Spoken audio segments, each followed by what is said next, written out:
Hey, John Leonard here with The Honest Pour.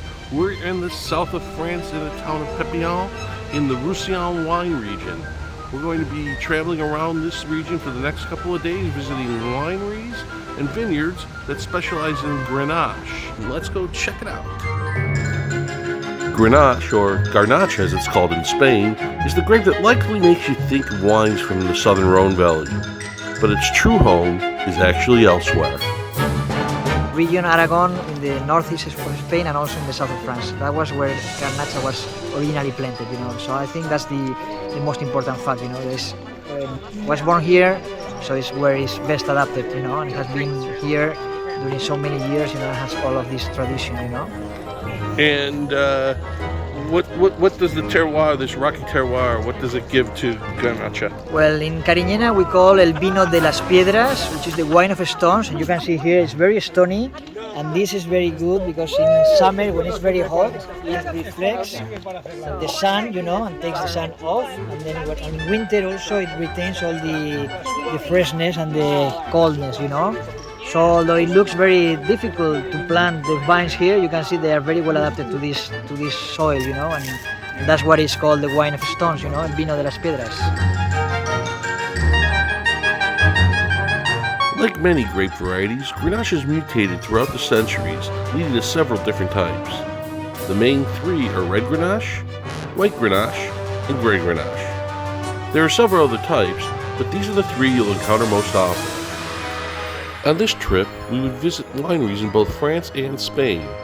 We started in France, where the Grenache is typically used as the main grape variety in a blend of wines. In Spain, it's often made as a varietal wine, but more about that later.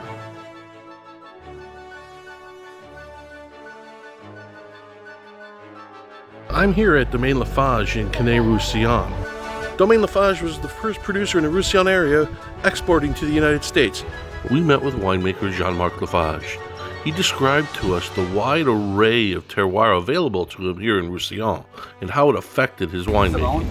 Some at 500 meters altitude, some at sea level, some are on a very black slate kind of soil, some are granitic soil, some are with a little bit of clay. It depends on the place, but always thinking about the wine we could make out of this terroir, and that would be an interest also for a final consumer. Next, we headed out into the vineyards with Ramuncho Andanagui, sales manager of Lafage Estates. Noir and Grenache Gris.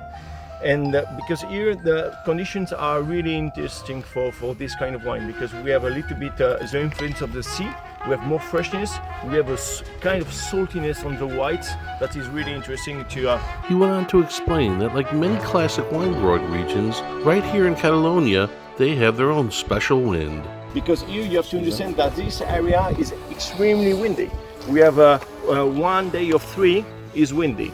We have a very strong wind that is called la tramontane. La tramontane is a wind that is literally in French means the wind that is crossing the mountains. Because here we are also close to the mountains, the Pyrenees mountains.